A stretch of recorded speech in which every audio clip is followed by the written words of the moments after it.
Hello friends, welcome to toppers world. നമ്മുടെ ഇന്നത്തെ class 4ാം ക്ലാസ്സിലെ ഗണിതം സബ്ജക്റ്റ് ആണ്. നമ്മുടെ ഒന്നാമത്തെ പാഠം നാലക്ക സംഖ്യകൾക്കൊപ്പം. അപ്പൊ നമ്മൾ ഈ ചാപ്റ്ററിന്റെ പാർട്ട് 1 ആണ് ഇന്നത്തെ ക്ലാസ്. പാർട്ട് 1 കണ്ടതിന് ശേഷം സെക്കൻഡ് പാർട്ട് കാണണം. നമ്മൾ ഈ ചാപ്റ്റർ 2 പാർട്ടായിട്ടാണ് എടുക്കുന്നത്. അപ്പൊ ഈ നമ്മുടെ ഒന്നാമത്തെ പാഠം നാലക്ക സംഖ്യകൾക്കൊപ്പം എന്ന പാഠമാണ്. അപ്പൊ നമ്മൾ 4 അക്ക സംഖ്യകളാണ് ഇവിടെ പഠിക്കുന്നത്. 3 അക്ക സംഖ്യകളൊക്കെ നമ്മൾ എന്ത് ചെയ്തിട്ടുണ്ട്? 3ാം ക്ലാസ്സിലും 2ാം ക്ലാസ്സിലൊക്കെ നമ്മൾ പഠിച്ചിട്ടില്ലേ? നമ്മൾ ഈ 4ാം ക്ലാസ്സിൽ ഗണിതത്തിലെ ആദ്യ പാഠത്തിൽ നമ്മൾ 4 അക്ക സംഖ്യകളാണ് പഠിക്കുന്നത്. ഒന്നാമത്തെ പാഠം 4 അക്ക സംഖ്യകൾക്കൊപ്പം. അപ്പൊ ഫസ്റ്റ് പേജിൽ തന്നെ എന്താണ് കൊടുത്തിരിക്കുന്ന ഒരു ചിത്രം ഉണ്ട് അല്ലേ? വിദ്യാലയത്തിലേക്ക്. അപ്പൊ സ്കൂൾ തുറന്ന് വെക്കേഷൻ ഒക്കെ കഴിഞ്ഞ് എല്ലാവരും സ്കൂൾ തുറന്ന് നമ്മൾ സ്കൂളിൽ പോവുകയാണ്. അപ്പൊ സ്കൂളിൽ പോകുമ്പോൾ നമ്മൾ എന്ത് ചെയ്യാറുണ്ട്? സ്കൂൾ തുറക്കുന്നതിന് മുമ്പ് തന്നെ പുതിയ സാധനങ്ങൾ, പുതിയ ബാഗ്, കൊട, പുസ്തകങ്ങള്, വാട്ടർ ബോട്ടിൽ ഇതെല്ലാം വാങ്ങാറില്ലേ? നമ്മുടെ റീനയും അച്ഛനും കടയിൽ സാധനങ്ങൾ വാങ്ങാൻ സ്കൂളിൽ പോകുമ്പോൾ കൊണ്ടുപോകാനുള്ള പുതിയ സാധനങ്ങളൊക്കെ വാങ്ങാൻ വേണ്ടിയിട്ട് വന്നിരിക്കുകയാണ്. ഓക്കെ, നമുക്ക് വായിക്കാം. വേനൽ അവധി കഴിഞ്ഞ് സ്കൂൾ തുറക്കാറായി. റീനയും അച്ഛനും സാധനങ്ങൾ വാങ്ങാൻ സ്കൂൾ ബസാറിലെത്തി. അപ്പൊ റീന എന്താ അച്ഛനോട് പറയണത്? അച്ഛാ, എനിക്ക് പുതിയ ബാഗ് കൂടി വേണം. അപ്പൊ നോക്കിക്കേ, നമ്മുടെ റീനയ്ക്ക് അച്ഛൻ എന്തൊക്കെയാണ് വാങ്ങിക്കൊടുത്തത് നമുക്ക് നോക്കാം. 250 രൂപ വിലയുള്ള ഒരു കുടയും 10 രൂപ വീതം വിലയുള്ള 5 നോട്ട് പുസ്തകങ്ങളും 700 രൂപ വിലയുള്ള ഉടുപ്പും വാങ്ങിച്ചു. അപ്പൊ എന്തൊക്കെയാ വാങ്ങിയിരിക്കുന്നത്? 250 രൂപ വിലയുള്ള ഒരു കൊട അല്ലെ, ഒരു കൊട. പിന്നെയോ 10 രൂപ വീതം വിലയുള്ള 5 നോട്ട് പുസ്തകങ്ങൾ. എത്ര നോട്ട് പുസ്തകമാണ്? 5 നോട്ട് പുസ്തകങ്ങൾ അല്ലെ. ഒരു നോട്ടിന് എത്ര രൂപയാണ്? 10 രൂപയാണ്. അങ്ങനെയാണെങ്കിൽ നോട്ട് പുസ്തകത്തിന് എത്ര രൂപയായിട്ടുണ്ടാവും? 10 രൂപയാണ് ഒന്നിന് 5 എണ്ണം. അപ്പൊ എത്ര രൂപയാണ്? 50 രൂപ അല്ലെ. 5 10കൾ ചേരുമ്പോൾ എത്ര രൂപ എന്നാ പറഞ്ഞത്? 50 രൂപ. പിന്നെ 700 രൂപ വിലയുള്ള ഉടുപ്പും വാങ്ങിച്ചു. ആകെ എത്ര രൂപയായി? അപ്പൊ എന്താ കണ്ടുപിടിക്കേണ്ടത്? മൊത്തം എത്ര രൂപയായി കണ്ടുപിടിക്കണം. അപ്പൊ നമ്മൾ എന്താ ചെയ്യേണ്ടത്? കൂട്ടുകയാണോ കുറയ്ക്കുകയാണോ ചെയ്യേണ്ടത്? കൂട്ടണം അല്ലെ. അപ്പൊ ഏതൊക്കെ തമ്മിലാണ് കൂട്ടുന്നത്? 250 രൂപയും കൊടയുടെ വില, പിന്നെ നോട്ട് പുസ്തകത്തിന്റെ 50 രൂപ. എങ്ങനെയാ 50 കിട്ടിയെന്ന് മനസ്സിലായില്ലേ? ഒന്നിന് 10 രൂപ അല്ലെ. അങ്ങനെയാണ് 5 10കൾ ചേരുമ്പോൾ എത്ര രൂപയാണ്? 50. പിന്നെയോ 700 രൂപയും കൂടെ കൂട്ടുക. അപ്പൊ ആദ്യം നമ്മൾ എന്ത് ചെയ്യണം? ഇവിടെയുള്ള ഈ സീറോസ്, ഈ പൂജ്യങ്ങളെല്ലാം തമ്മിൽ നമ്മൾ ആദ്യം കൂട്ടുന്നു. അപ്പൊ സീറോയും കൂടെ കൂട്ടുമ്പോൾ ഉത്തരം എന്താണ്? 0 തന്നെയാണ് വരിക അല്ലെ. ഉത്തരം 0 ആണ്. അപ്പൊ ഈ 50 രൂപ നമുക്ക് എങ്ങനെ കിട്ടിയെന്നാണ് ഇവിടെ കൊടുത്തിരിക്കുന്നത് കേട്ടോ. അതുകൊണ്ട് 5 10കൾ കൂട്ടി നോക്കുമ്പോൾ നമുക്ക് ഉത്തരം 50 ആണ് കിട്ടുന്നത്. അതല്ലെങ്കിൽ ഗുണനപ്പട്ടികയിൽ നോക്കിയാൽ നമുക്ക് ഉത്തരം കിട്ടില്ല. നമുക്ക് 10ന്റെ ഗുണനപ്പട്ടിക അല്ലെങ്കിൽ 5ന്റെ ഗുണനപ്പട്ടിക നോക്കിയാൽ നമുക്ക് ഉത്തരം കിട്ടില്ലേ? 10ന്റെ 5ന്റെ ഒക്കെ നമുക്ക് മൾട്ടിപ്ലിക്കേഷൻ ടേബിൾ, ഗുണനപ്പട്ടിക എല്ലാവർക്കും അറിയില്ലേ? 10 × 5 ഉത്തരം എത്രയാണ്? 50. അപ്പൊ നമുക്ക് അങ്ങനെയാണ് 50 കിട്ടുന്നത്. അപ്പൊ ഇവിടെ സീറോസ് എല്ലാം കൂടെ കൂട്ടുമ്പോൾ ഈ പൂജ്യങ്ങളെല്ലാം കൂട്ടുമ്പോൾ ഉത്തരം എന്താണ്? 0 ആണ്. ഇനി അടുത്ത നമ്പർ 5ഉം ഈ 0 കൂടെ കൂട്ടുക. അപ്പൊ 5ഉം എല്ലാവർക്കും അറിയില്ലേ? 5ഉം കൂട്ടൽ ഉത്തരം എന്താണ്? 10. 10ന്റെ കൂടെ ഈ സീറോ കൂടെ കൂട്ടുമ്പോൾ ഉത്തരം എന്താണ്? 10. 0 ഏതിന്റെ കൂടെ കൂടിയാലും എന്തായിരിക്കും അവിടെ ഉത്തരം? ആ നമ്പർ തന്നെയായിരിക്കും. ഇവിടെ 10ഉം 0യും കൂടെ കൂട്ടിക്കഴിഞ്ഞാൽ ഉത്തരം എന്താണ്? 10 തന്നെയാണ്. അപ്പൊ 10 എന്ന് പറയുന്നത് 2 അക്ക സംഖ്യയാണ് അല്ലെ. അപ്പൊ നമ്മൾ എന്ത് ചെയ്തു? 10ലെ 1, 10 ഇതാണ് 10 എങ്കിൽ 10ലെ 1 ആണ് നമ്മൾ അടുത്ത സംഖ്യയുടെ മുകളിൽ എഴുതിയിരിക്കുന്നത്. അതിന്റെ ഈ സീറോ നമ്മൾ എന്ത് ചെയ്യണം? ഈ സീറോന്റെ ഇവിടെ ഈ നമ്പറിന്റെ അടിയിൽ എഴുതുക അല്ലെ. ഇവിടെ എഴുതുന്നു. ഇനി അടുത്തത് ഈ 1ഉം ഈ 2ഉം ഈ 7ഉം കൂടി കൂട്ടുക. അപ്പൊ നമുക്ക് ആദ്യം ഇത് രണ്ടും കൂടെ കൂട്ടാം. 1ഉം 2ഉം കൂടെ കൂട്ടുമ്പോൾ ഉത്തരം എന്താണ്? 3. 3ന്റെ കൂടെ 7 കൂട്ടുമ്പോൾ ഉത്തരം എന്താ കിട്ടുക? 10 അല്ലെ. അപ്പൊ ഉത്തരം ഈ 3 സംഖ്യകൾ തമ്മിൽ കൂട്ടുമ്പോൾ ഉത്തരം എന്താ കിട്ടുക? 1000. അപ്പൊ ഇതാണ് നമ്മുടെ ആദ്യത്തെ 4 അക്ക സംഖ്യയാണ്. അതായത് നമ്മൾ 4 അക്ക സംഖ്യയാണ് ഇവിടെ പഠിക്കുന്നത്. ആദ്യത്തെ 4 അക്ക സംഖ്യ ഏതാണ്? 1000 ആണ് 4 അക്ക സംഖ്യ. 4 അക്ക സംഖ്യ തുടങ്ങുന്നത് 1000ത്തിൽ നിന്നാണ്. ഈ സംഖ്യയെ വായിക്കുന്നതാണ് 1000. ഓക്കെ, 1000. അപ്പൊ ഉത്തരാണ് നമ്മൾ ഇവിടെ എഴുതേണ്ടത്. എത്ര രൂപയായി? 1000 രൂപയായി അല്ലെ. അച്ഛന്റെ കയ്യിലുള്ളതെല്ലാം 100 രൂപ നോട്ടുകളാണെങ്കിൽ എത്ര എണ്ണം കൊടുക്കണം? അപ്പൊ 1000 രൂപ, മൊത്തം 1000 രൂപയായി. അച്ഛന്റെ കയ്യിലുള്ളതെല്ലാം 100 രൂപയുടെ നോട്ടുകളാണ്. അങ്ങനെയാണെങ്കിൽ കടക്കാരന് എത്ര നോട്ടുകൾ കൊടുത്തിട്ടുണ്ടാവും എന്ന് വെച്ചാൽ എത്ര 100 രൂപ നോട്ടുകൾ ചേരുന്നതാണ് 1000. 10 100 രൂപ നോട്ടുകൾ ചേരുന്നതാണ്, 10 100കൾ ചേരുന്നതാണ് 1000.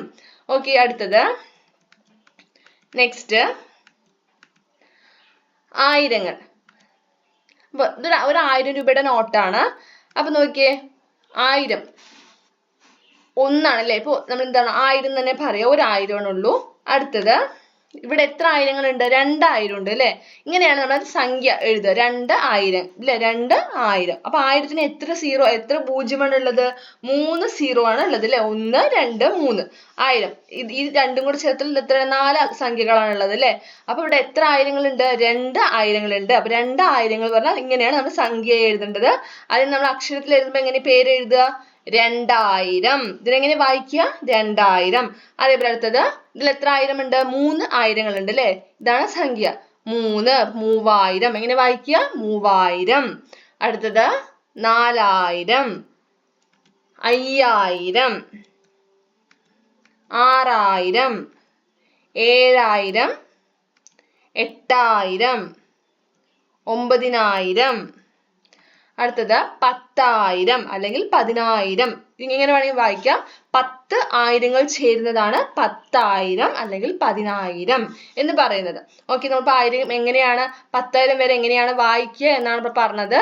അടുത്തത് 500 രൂപ നോട്ടുകളാണെങ്കിൽ എത്ര എണ്ണം കൊടുക്കണം? അതായത് നമ്മൾ റീനയുടെ അച്ഛൻ സാധനം വാങ്ങി, റീനയും അച്ഛനും കൂടെ സാധനം വാങ്ങി 1000 രൂപയായി. 100 രൂപ നോട്ടുകളാണെങ്കിൽ നമ്മൾ പറഞ്ഞു 10 നോട്ട് കൊടുക്കണം. അങ്ങനെയാണെങ്കിൽ 500 രൂപ നോട്ടുകളാണെങ്കിൽ എത്ര എണ്ണം കൊടുക്കണം? എത്ര 500 രൂപ നോട്ടുകൾ ചേരുന്നതാണ് 1000 എന്നാണ് ചോദിക്കുന്നത്. നമുക്ക് അറിയില്ല എത്ര 500 രൂപ നോട്ട് ചേരുന്നതാണ് 1000 എന്ന് പറയുന്നത്? 2 എണ്ണം അല്ലെ? എത്ര 500 രൂപ നോട്ട് ചേരണം? 2 500കൾ ചേരുന്നതാണ് 1000 എന്ന് പറയുന്നത്. ഓക്കെ, അടുത്തത് കയ്യിലുള്ളത് 1000 രൂപ നോട്ടുകൾ മാത്രമാണെങ്കിലോ? അതായത് 1000 രൂപ നോട്ട് മാത്രമാണ് കയ്യിലുള്ളതെങ്കിൽ എത്ര കൊടുക്കണം? 1 കൊടുത്താൽ മതി അല്ലെ? ഒരു നോട്ട് കൊടുത്താൽ 1000 രൂപയായി. റീനയ്ക്ക് 500 രൂപ വിലയുള്ള ഒരു ബാഗും കൂടി വാങ്ങിച്ചു. ഇപ്പൊ മൊത്തം 1000 രൂപയായി. കൂടാതെ 500 രൂപ വിലയുള്ള ഒരു ബാഗ് കൂടി വാങ്ങിച്ചു. കടയിൽ ആകെ എത്ര രൂപ കൊടുക്കണം? അങ്ങനെയാണെങ്കിൽ എത്ര രൂപ കൊടുക്കണം? അപ്പൊ 1000 രൂപയുടെ കൂടെ 500 രൂപ കൂടെ കൂട്ടുക. 1000ന്റെ കൂടെ 500 കൂട്ടുക. ആദ്യം നമ്മൾ ഇവിടെ 1 ഇറക്കി ഇവിടെ എഴുതുകയാണോ ചെയ്യേണ്ടത്? അല്ല. ആദ്യം ഈ സീറോസ് ഈ സൈഡിൽ നിന്നാണ് നമ്മൾ കൂട്ടേണ്ടത്. ആദ്യം ഈ സീറോസ് കൂട്ടുക. സീറോയും സീറോയും കൂട്ടുമ്പോൾ ഉത്തരം എന്താ വരിക? 0 0. പിന്നെ അടുത്ത നമ്പേഴ്സ് തമ്മിൽ അടുത്ത സംഖ്യകൾ ഏതാ? ഈ 2 സീറോസ് അല്ലെ? ഈ 2 പൂജ്യങ്ങൾ തമ്മിൽ കൂട്ടുക. അപ്പൊ വീണ്ടും 0 0. അടുത്തത് ഈ 0യും ഈ 5ഉം കൂടെ കൂട്ടുക. ഈ 0യും 5ഉം കൂടെ കൂട്ടുമ്പോൾ ഉത്തരം എന്താണ്? 0 ആണോ? അല്ല അല്ലെ? 5. അടുത്തത് 1ന്റെ താഴെ, അതായത് 1ന്റെ താഴെ നമ്പർ എന്തെങ്കിലും ഉണ്ടോ? സംഖ്യ എന്തെങ്കിലും ഉണ്ടോ? 1ന്റെ താഴെ ഏതെങ്കിലും നമ്പർ ഉണ്ടോ? ഇല്ല അല്ലെ? അപ്പൊ 1നെ ഇറക്കിയിട്ട് ഇവിടെ എഴുതുകയാണ് ചെയ്യേണ്ടത്. 1 അല്ലെ? അപ്പൊ ഉത്തരം എന്താണ്? 1000ന്റെ കൂടെ 500 കൂട്ടുമ്പോൾ ഉത്തരം 1500. ഇതിനെങ്ങനെ വായിക്കുക? 1500. അപ്പൊ ഉത്തരം എന്താണ്? 1500. കടയിൽ കൊടുത്തത് 1000 രൂപയുടെയും 100 രൂപയുടെയും നോട്ടുകളാണെങ്കിൽ ഓരോന്നും എത്ര എണ്ണം വീതമായിരിക്കും? എന്ന് വെച്ചാൽ 1500 രൂപ നമ്മൾ 1000 രൂപയുടെ നോട്ടും കൊടുത്തിട്ടുണ്ട്. പിന്നെ 100 രൂപയുടെ നോട്ടുകളാണ് കൊടുത്തത്. അങ്ങനെയാണെങ്കിൽ എത്ര 1000 രൂപ നോട്ടുകൾ കൊടുക്കണം?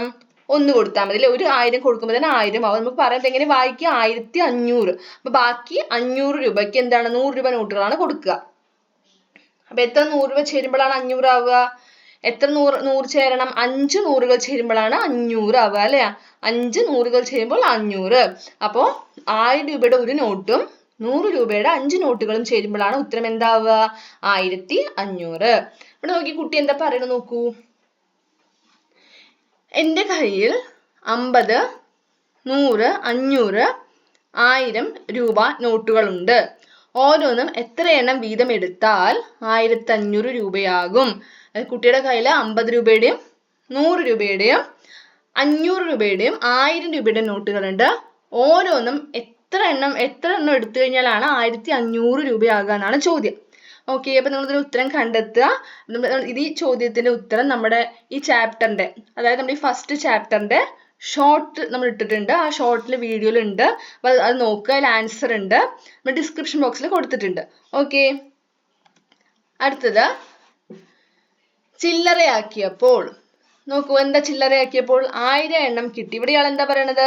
1000 എണ്ണം കിട്ടി. ചില്ലറ, അതായത് ഇവിടെ എല്ലാം ഓരോ രൂപയാക്കിയപ്പോൾ 1000 എണ്ണം കിട്ടി എന്നാ പറയുന്നത്. 1000 രൂപയെ ചില്ലറയാക്കി. ഈ 1000 രൂപയെ മൊത്തം നമ്മൾ ചില്ലറയാക്കി. അപ്പൊ ഇവിടെ 10 രൂപയാക്കി. കണ്ടോ? ഇയാളെ കയ്യിൽ കണ്ടോ? 10 രൂപയാണ് അല്ലെ? 10 രൂപയാക്കിയപ്പോൾ 100 എണ്ണം കിട്ടി. 500 രൂപയാക്കിയപ്പോൾ 2 എണ്ണമേ കിട്ടിയുള്ളൂ. എന്നാൽ 100 രൂപ വെച്ചാക്കിയപ്പോൾ 10 എണ്ണമേ കിട്ടിയുള്ളൂ. എത്ര വീതം? അതായത് 1000 ഓരോ രൂപയാക്കിയപ്പോൾ എത്ര എണ്ണം കിട്ടി എന്നാ പറയണത്? 1000 എണ്ണം കിട്ടി. 1000ന് ഓരോ രൂപയാക്കിയപ്പോൾ 1000 എണ്ണം കിട്ടി. എന്നാൽ 100, അതായത് 100 വെച്ചാക്കിയപ്പോൾ കണ്ടോ? 100 രൂപ വെച്ചിട്ട് ഓരോ 100 രൂപ നോട്ടുകളാക്കിയപ്പോൾ എത്ര എണ്ണം കിട്ടി? 10 എണ്ണമാണ് കിട്ടിയത്. 10 രൂപ നോട്ടുകളാക്കിയപ്പോഴോ 100 എണ്ണം കിട്ടി അല്ലെ. 10 രൂപ നോട്ടുകളാക്കിയപ്പോൾ 100 എണ്ണം കിട്ടി. 100 10 100 രൂപയുടെ നോട്ടാക്കിയപ്പോൾ എത്ര കിട്ടിയത്? 10 10 100. അപ്പൊ ഇത് പഠിച്ചു വെക്കുക. 1000 നമുക്ക് എങ്ങനെയൊക്കെ എഴുതാം? 1000 എന്ന് പറയുന്നത് 1000 ഓരോ രൂപകൾ ചേരുന്നതും 1000 ആണ്. 100 10 രൂപ 100 10 ചേരുന്നതും 1000 ആണ്. 10 100 ചേരുന്നതും 1000 തന്നെയാണ്. ഓക്കെ, അടുത്തത് വിത്തുകൾ എത്ര? എന്താ ഇവിടെ പറയണം നോക്കൂ. പച്ചക്കറി വിത്തിന്റെയാണ് അല്ലെ. ഹരിത ക്ലബിന്റെ ആഭിമുഖ്യത്തിൽ പരിസ്ഥിതി ദിനമായ ജൂൺ 5-ന് ക്ലബ് അംഗങ്ങൾക്ക് പച്ചക്കറി വിത്ത് വിതരണം നടത്തുന്നു. വിത്തുകൾ 100 എണ്ണം വീതമുള്ള 10 പാക്കറ്റുകളാണ്. 10 പാക്കറ്റുകളിലായാണ് എന്താ കൊണ്ടുവന്നത്. ആകെ വിത്തുകൾ എത്ര? അതായത് വിത്തുകൾ എന്താണ്? 100 എണ്ണം വീതമുള്ള 10 പാക്കറ്റ്. ഓക്കെ, ഒരു പാക്കറ്റില് 100 വിത്ത് ഉണ്ടാവും. അങ്ങനെ 10 പാക്കറ്റാണ് ഉള്ളത്. അങ്ങനെയാണെങ്കിൽ ആകെ എത്ര വിത്തുകൾ ഉണ്ടെന്നാണ് ചോദ്യം. അതായത് 100 10കൾ ചേരുന്നത് നമ്മൾ പറഞ്ഞിരുന്നു അല്ലെ. 100 10കൾ ചേരുന്നത് എത്രയാണ്? 1000 ആണ്. 100 10 എന്ന് പറയുന്നത് 1000. എങ്ങനെ കണ്ടുപിടിക്കാം? 100ന്റെ കൂടെ 10 എന്ത് ചെയ്യണം? ഇൻറ്റു ചെയ്യുക അല്ലെ. അതായത് നമ്മൾ ഗുണിക്കണം. ഗുണിക്കുന്നതിന്റെ ചിഹ്നമാണിത്. അപ്പൊ എങ്ങനെയാണ് ഗുണനം നിങ്ങൾക്ക് അറിയില്ലേ? ഇങ്ങനെയാണ് എഴുതി കാണിക്കാം. ഇവിടെ നോക്കൂ, 100 എഴുതി നമ്മൾ ഗുണനത്തിന്റെ ചിഹ്നം ഇട്ടു. 10. അപ്പൊ ആദ്യം നമ്മൾ ഗുണിക്കേണ്ടത്, ഈ വരയൊന്നും ഇടണ്ട, നിങ്ങൾക്ക് മനസ്സിലാവാൻ വേണ്ടി നമ്മൾ ആരോ ഇട്ടിരിക്കുകയാണ്. അപ്പൊ ആദ്യം നമ്മൾ ഏതൊക്കെ സംഖ്യകൾ തമ്മിലാണ് ഗുണിക്കേണ്ടത്? ഈ 0യും ഇത് തൊട്ടു മുകളിലുള്ള 0യും തമ്മിലാണ് ഗുണിക്കേണ്ടത്. അപ്പൊ എപ്പോഴും 0, അതായത് 0 ഏതൊരു സംഖ്യയുടെ ഒപ്പം നമ്മൾ ഗുണിക്കുമ്പോൾ ഉത്തരം എന്താ വരിക? 0 തന്നെയാണ് വരിക. 0 തന്നെയാണ് വരിക. 0 ഏതോ ഒരു സംഖ്യന്റെ കൂടെ, എത്ര വലിയ സംഖ്യന്റെ കൂടെയും നമ്മൾ 0 നമ്മൾ ഇൻറ്റു ചെയ്യുക, അതായത് ഗുണിച്ചു കഴിഞ്ഞാൽ ഉത്തരം 0 തന്നെയാണ് വരിക. അപ്പൊ ഈ രണ്ട് 0s തമ്മിൽ ഗുണിച്ചു കഴിഞ്ഞാൽ ഉത്തരം എന്തായിരിക്കും വരിക? 0. അടുത്ത നമ്മൾ ഏതൊക്കെ തമ്മിലാണ് ഗുണിക്കേണ്ടത്? ഇതേ 0യും ഇതിന്റെ തൊട്ടടുത്തുള്ള ഈ 0യും തമ്മിലാണ് ഗുണിക്കേണ്ടത്. ഓക്കെ, ഉത്തരം നമ്മൾ എവിടെ എഴുതണം? ഈ 0ന്റെ നേരെ താഴെ, ഈ വരയുടെ നേരെ താഴെ എഴുതുക. എന്താ ഉത്തരം? 0 തന്നെ അല്ലെ. അടുത്തത് ഈ 0യും ഈ 1ഉം കൂടി ഗുണിക്കുക. ഇങ്ങനെയാണ് ഗുണിച്ചു വരേണ്ടത്. ആദ്യം ഇത് നമ്മൾ ഈ ഗുണന ചിഹ്നത്തിന്റെ അടുത്ത് കാണുന്ന നമ്പർ തമ്മിൽ, പിന്നെ അതിന് തൊട്ടടുത്ത നമ്പർ, പിന്നെ അതിന്റെ തൊട്ടടുത്ത നമ്പർ തമ്മിലാണ് ഗുണിക്കേണ്ടത്. ഈ 0യും ഈ 1ഉം കൂടെ ഗുണിക്കുക. അപ്പൊ 0ന്റെ കൂടെ ഏതോ ഒരു സംഖ്യ ഗുണിച്ചാലും ഉത്തരം എന്താ വരിക? 0. ഓക്കെ, 0 തന്നെയാ വരിക. അപ്പൊ ഈ 0ന്റെ കഴിഞ്ഞു. ഇനി അടുത്ത നമ്മൾ 1, അടുത്ത നമ്പർ തമ്മിലാണ് ഗുണിക്കുന്നത്. ഈ 1ന്റെ ഈ 1ഉം ഈ 0യും തമ്മിൽ ഗുണിക്കുക. ഓക്കെ, ഉത്തരം എന്താ വരിക? 0. അപ്പൊ നമ്മളത് എഴുതേണ്ടത് ഇങ്ങനെ അതിന്റെ തൊട്ട് അടിയിൽ എഴുതുകയല്ല ചെയ്യേണ്ടത്. പകരം ഈ 1 എവിടെയാണോ എഴുതിയിരിക്കുന്നത് അതിന് നേരെ താഴെയാണ് എഴുതേണ്ടത്. കണ്ടോ, ഇവിടെയാണ് എഴുതിയിരിക്കുന്നത്. ഇങ്ങനെയാണ് എഴുതേണ്ടത്. അടുത്ത ഈ 1ഉം ഈ 0യും തമ്മിലാണ് ഗുണിക്കേണ്ടത്. ഉത്തരം 0. അപ്പൊ എഴുതി പോണത് നോക്കിയാൽ ഇങ്ങനെയല്ല എഴുതി പോകുന്നത് അല്ലെ. വലത് സൈഡിലേക്കല്ല എഴുതി പോകുന്നത്, ഇങ്ങനെ ഇടത് സൈഡിലേക്കാണ് എഴുതി വരുന്നത്. അപ്പൊ 1ഉം 0 കൂടെ ഗുണിച്ചപ്പോൾ ഉത്തരം വീണ്ടും 0 തന്നെ കിട്ടി അല്ലെ. 0 തന്നെ കിട്ടി. അടുത്ത ഈ 1ഉം കൂടി ഗുണിക്കുക. ഉത്തരം എന്താണ്? 1 1 ഇൻറ്റു 1. 1 ഗുണിക്കണം 1. എത്രയാണ് ഉത്തരം? 1. അപ്പൊ നമ്മൾ ഇത്രയും ചെയ്തു കഴിഞ്ഞാൽ ഗുണിച്ചു കഴിഞ്ഞു. ഇനി എന്ത് ചെയ്യണം? ഇപ്പൊ ഈ രണ്ട് സംഖ്യകൾ തമ്മിൽ, അതായത് ഈ 0 0 0യും ഈ 100ഉം തമ്മിൽ നമ്മൾ എന്ത് ചെയ്യണം? കൂട്ടണം, പ്ലസ് ചെയ്യണം. അപ്പൊ ഇങ്ങനെ എഴുതി എന്നിട്ട് എന്ത് ചെയ്യുക? കൂട്ടുക. ഈ 0ന്റെ അടിയിൽ നമ്പർ എന്തെങ്കിലും ഉണ്ടോ? ഇല്ല. അപ്പൊ ഈ 0 ഇറക്കി താഴെ എഴുതുക. പിന്നെ നേരെ താഴേക്ക് എഴുതുക. അടുത്തത് ഈ രണ്ട് 0യും തമ്മിൽ കൂട്ടുക. 0യും 0യും കൂടെ കൂട്ടിക്കഴിഞ്ഞ ഉത്തരം എന്താ വരിക? 0 തന്നെ. അടുത്ത വീണ്ടും 0യും 0യും തമ്മിൽ കൂട്ടിയ ഉത്തരം 0. പിന്നെ 1ന്റെ മേലെ വല്ല നമ്പർ ഉണ്ടോ? ഇല്ല അല്ലെ. അപ്പൊ 1ന് നേരെ ഇറക്കി താഴെ എഴുതുക. അപ്പൊ 1. അപ്പൊ ഉത്തരം എന്താ കിട്ടിയിരിക്കുന്നത്? 1000 അല്ലെ. 1000 കിട്ടി. അപ്പൊ ഇത് ഇങ്ങനെയുള്ള ആരോ ഒന്നും നിങ്ങൾ ചെയ്യേണ്ട കാര്യമില്ല. ഇത് മനസ്സിലാവാൻ വേണ്ടി നമ്മൾ ആരോ ഇട്ടുന്നേ ഉള്ളൂ. അപ്പൊ ഇങ്ങനെയാണ് നമ്മൾ ഗുണിക്കുക. ഓക്കെ, അപ്പൊ ഇതുപോലെ ഗുണിച്ചു നോക്കുക. അപ്പൊ നമ്മൾ 100ന്റെ കൂടെ 10 ഗുണിക്കുമ്പോൾ ഉത്തരം എന്താ വരിക? 1000 ആണ് വരിക. ഓക്കെ, അപ്പൊ അങ്ങനെയാണെങ്കിൽ 100 എണ്ണം വീതമുള്ള 10 പാക്കറ്റിൽ എത്ര വിത്തുകൾ ഉണ്ട്? 1000. ഈ വിത്തുകൾ ചെറിയ പാക്കറ്റുകളിലാക്കി ക്ലബിലെ 100 കുട്ടികൾക്ക് തുല്യമായി വിതരണം ചെയ്യണം. എന്ന് വെച്ചാൽ 1000 വിത്ത് ഉണ്ട് അല്ലെ. ഈ 1000 വിത്തും എന്ത് ചെയ്യണം? ചെറിയ പാക്കറ്റുകളിലാക്കിയിട്ട് 100 കുട്ടികൾക്ക് നമുക്ക് എന്ത് ചെയ്യണം? തുല്യമായിട്ടാണ് അവർക്ക് വിതരണം ചെയ്യേണ്ടതെങ്കിൽ ഓരോ ചെറിയ പാക്കറ്റിലും എത്ര വിത്തുകൾ കാണും? അങ്ങനെയാണെങ്കിൽ ഓരോ പാക്കറ്റിൽ എത്ര വിത്തുകൾ ഉണ്ട് എന്നാണ് ചോദ്യം. ഓക്കെ, ഓരോപ്പം മൊത്തം 1000 വിത്തുകൾ ഉണ്ട്. 100 കുട്ടികൾക്ക് നമ്മൾ തുല്യമായി കൊടുക്കുകയാണ്. അങ്ങനെയാണെങ്കിൽ എത്ര പാക്കറ്റ് വേണമെന്നാണ് ചോദ്യം. അപ്പൊ അതിനെന്ത് ചെയ്യണം? നമ്മൾ ഹരിക്കണം. ഹരണമാണ് പറയണത്. ഓക്കെ, നമ്മളിവിടെ ഗുണനം പറഞ്ഞു. ഇനി അടുത്ത് നമ്മൾ ഹരണമാണ് പറയണത്. എങ്ങനെയാണ് ഹരിക്കുക? 1000നെ 100 വെച്ച് ഹരിക്കുമ്പോൾ ഉത്തരം എന്താ കിട്ടുക? 10. ഓക്കെ, അതായത് തുല്യമായിട്ട് നമ്മൾ എന്ത് ചെയ്യുന്നു, ഹരിക്കുകയാണ് ചെയ്യുന്നത്. 1000 ഹരിക്കണം 100, ഉത്തരം 10. അടുത്തത് കൂട്ടുകാരിയെ സഹായിക്കാം. ആശുപത്രിയിലായ കൂട്ടുകാരിയെ സഹായിക്കണം. ഓരോ ക്ലാസ്സിൽ നിന്നും 1000 രൂപ വീതം ശേഖരിക്കണം. പണം ശേഖരിച്ചതിന്റെ വിശദാംശങ്ങൾ പട്ടികയിൽ നോക്കൂ. ഓരോ ക്ലാസ്സും 4-ാം ദിവസം ശേഖരിക്കേണ്ടത് എഴുതി പട്ടിക പൂർത്തിയാക്കുക. അതായത് നമ്മൾ എന്ത് ചെയ്യണം, മൊത്തം 1000 രൂപയാണ് നമ്മൾ എന്ത് ചെയ്യേണ്ടത്, ഓരോ ക്ലാസ്സും കൊണ്ടുവരേണ്ടത് 1000 രൂപ ശേഖരിക്കണം. ഓക്കെ, 4-ാം ക്ലാസ് ABCD അങ്ങനെ 4 ക്ലാസ് ആണുള്ളത്. 4 ദിവസം കൊണ്ടാണ് ഇവർ എന്ത് ചെയ്യേണ്ടത്, 1000 രൂപ ശേഖരിക്കേണ്ടത്. ഓക്കെ, 3 ദിവസം വരെ ശേഖരിച്ച തുകയാണ് ഇവിടെ തന്നിരിക്കുന്നത്. ഇവിടെ 4A 1-ാം ദിവസം 310, 2-ാം ദിവസം 490, 3-ാം ദിവസം 100. അങ്ങനെയാണെങ്കിൽ ആകെ എത്ര? ആകെ പറയുമ്പോൾ ഈ 3 കോളത്തിലുള്ള ഈ എമൗണ്ട്, അതായത് 4A കണ്ടുപിടിക്കാൻ ഈ 3 കോളത്തിലുള്ള 3 എമൗണ്ട്, ഈ തന്നിരിക്കുന്ന സംഖ്യകൾ തമ്മിൽ എന്ത് ചെയ്യുക, കൂട്ടുക, ഉത്തരം ഇവിടെ എഴുതുക. അതേപോലെ 4Bയുടെ ഈ 3 എണ്ണം, ഈ 3 സംഖ്യകൾ തമ്മിൽ കൂട്ടുക, ഉത്തരം ഇവിടെ എഴുതുക. ഓക്കെ, ആദ്യം നമുക്ക് 4A കാണാം. 4A എത്രയാ? 1-ാം ദിവസം 310, 2-ാം ദിവസം 490, 3-ാം ദിവസം 100. ഇത് 3 സംഖ്യകൾ തമ്മിൽ കൂട്ടുമ്പോൾ ഉത്തരം എന്താ വരിക? ഇവിടെ കാണുന്ന ഈ സൈഡിൽ നിന്നാണ് കൂട്ടി തുടങ്ങേണ്ടതെന്ന് അറിയാലോ. ഈ സൈഡത്തെ എല്ലാ സീറോസും തമ്മിൽ കൂട്ടുമ്പോൾ, ഈ സീറോ എല്ലാ പൂജ്യങ്ങളെല്ലാം കൂട്ടുമ്പോൾ 0 തന്നെ ഉത്തരം വന്നു. പിന്നെ 1ഉം 9ഉം കൂടെ കൂട്ടുമ്പോൾ നമുക്കറിയാം 10 ആണ്. അപ്പൊ നമ്മൾ 1 മേലെ എഴുതി, 0ത്തിന് താഴെ എഴുതി. അടുത്തത് നമ്മൾ എന്ത് ചെയ്യണം, 1ഉം 3ഉം 4ഉം 1ഉം കൂടെ കൂട്ടുക അല്ലെ. 1ഉം 3ഉം എത്രയാ? 4. 4ഉം ഈ 4ഉം കൂടെ കൂട്ടുമ്പോൾ ഉത്തരം എന്താ വരിക? 8. 8ഉം ഈ 1ഉം കൂടെ കൂട്ടുമ്പോൾ 9. അപ്പൊ എത്രയാണ് 4A ഉത്തരം? എത്രയാണ്? ആകെ എത്രയാ? 900 അല്ലേ. ഇപ്പൊ 900 ആണ്. അത് നമ്മൾ എന്ത് ചെയ്യണം, ഇവിടെ ആകെ എന്ന് കാണുന്ന കോളത്തിൽ എഴുതുക. ഇങ്ങനെ നമ്മൾ 4Bന്റെയും Cന്റെയും Dന്റെയും കാണണം. ഓക്കെ, ഇതുപോലെ അടുത്ത 4Bന്റെ നമ്മൾ കൂട്ടുകയാണ്. 400ഉം 490ഉം 100ഉം തമ്മിൽ കൂട്ടുക. ഉത്തരം എത്രയാണ് കിട്ടുന്നത്? 900. എങ്ങനെ വായിക്കുക ഈ സംഖ്യ? എങ്ങനെ വായിക്കുക? 990. അടുത്തത് 4C 410, 290, 250. അപ്പൊ ഉത്തരം എത്ര കിട്ടി? നമുക്ക് 950 കിട്ടി അല്ലെ. അടുത്ത 4Dയുടെ ആകെ 410ഉം 490ഉം പിന്നെ ഒരു 99 ആണുള്ളത്. ഉത്തരം എത്ര കിട്ടി? 999. എങ്ങനെ വായിക്കുക ഈ സംഖ്യ? എങ്ങനെ വായിക്കുക? 999. അതായത് ഈ സംഖ്യയാണ് നമ്മുടെ ഏറ്റവും വലിയ 3 അക്ക സംഖ്യയാണ് അല്ലെ. ഏറ്റവും വലിയ 3 അക്ക സംഖ്യയാണ് 999. ഓക്കെ, ഇനി എന്ത് കണ്ടുപിടിക്കണം നമ്മള്? ഓരോ ക്ലാസ്സും 4-ാം ദിവസം ശേഖരിക്കണം. അതായത് മൊത്തം 1000 രൂപ ശേഖരിക്കണം.